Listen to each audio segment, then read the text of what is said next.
پھر 7 ہجری میں یہ واقعہ پیش آیا کہ ایک بار ابو العاص بن الربیع 100 اونٹوں نیز 170 ملازمین پر مشتمل اپنے تجارتی قافلے سمیت ملک شام سے واپس مکہ کی طرف محو سفر تھا۔ راستے میں یہ قافلہ جب مدینہ کے قریب سے گزر رہا تھا تب مسلمانوں کے ایک دستے نے اس قافلے کو روکا، مال اپنے قبضے میں لے لیا اور تمام افراد کو قیدی بنا لیا۔ البتہ ابو العاص بن الربیع بچ نکلنے میں کامیاب ہو گیا۔ اس کے بعد ابو العاص بن الربیع کچھ عرصہ خفیہ طور پر مدینہ کے آس پاس ادھر ادھر گھومتا رہا۔ آخر ایک رات تاریکی کا فائدہ اٹھاتے ہوئے وہ خفیہ طور پر مدینہ شہر میں داخل ہوا اور کسی نہ کسی طرح انجان بن کر بیس بدل کر لوگوں سے پوچھتا ہوا حضرت زینب رضی اللہ تعالیٰ عنہ کے گھر تک پہنچنے میں کامیاب ہو گیا۔ اس کی یوں بالکل اچانک آمد پر حضرت زینب رضی اللہ تعالیٰ عنہ انتہائی حیرت زدہ رہ گئیں۔ تب اس موقع پر اس نے حضرت زینب رضی اللہ تعالیٰ عنہ سے اپنے لیے پناہ طلب کی،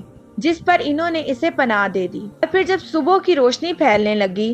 مدینہ شہر میں مسجد نبوی کے مینار سے بلند ہونے والی اذان کی صدا گونجنے لگی، رسول اللہ صلی اللہ علیہ وآلہ وسلم دیگر مسلمان نماز فجر کی ادائیگی کے لیے مسجد پہنچے۔ نماز سے فراغت کے فوری بعد اچانک وہاں عورتوں کے لیے محسوس حصے میں سے حضرت زینب رضی اللہ تعالیٰ عنہ کی آواز بلند ہوئی، جو یوں کہہ رہی تھی،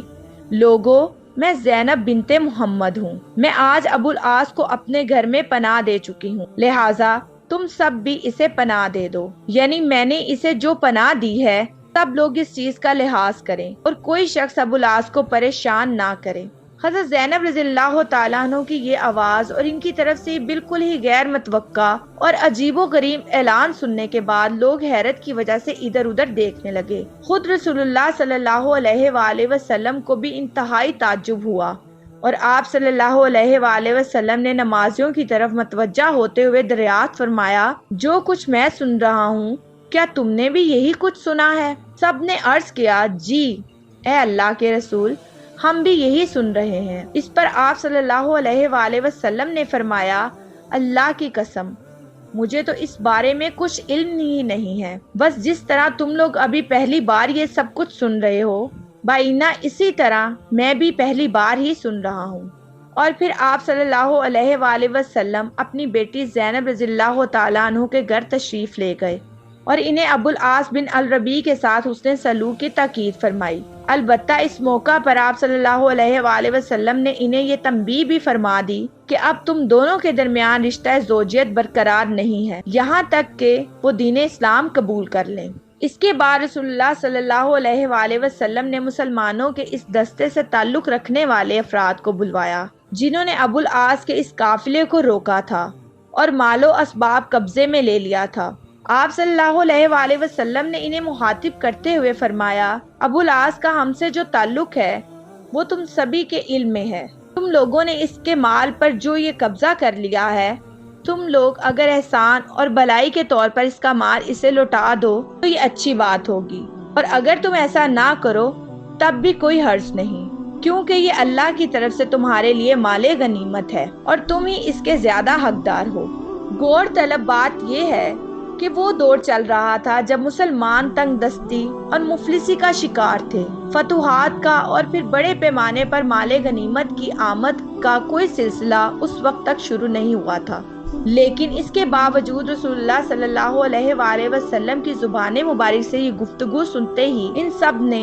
بلا تردد اور بیک زبان فوری جواب دیا، اے اللہ کے رسول، ابو العاص کا مال ہم اسے واپس لوٹا دیتے ہیں۔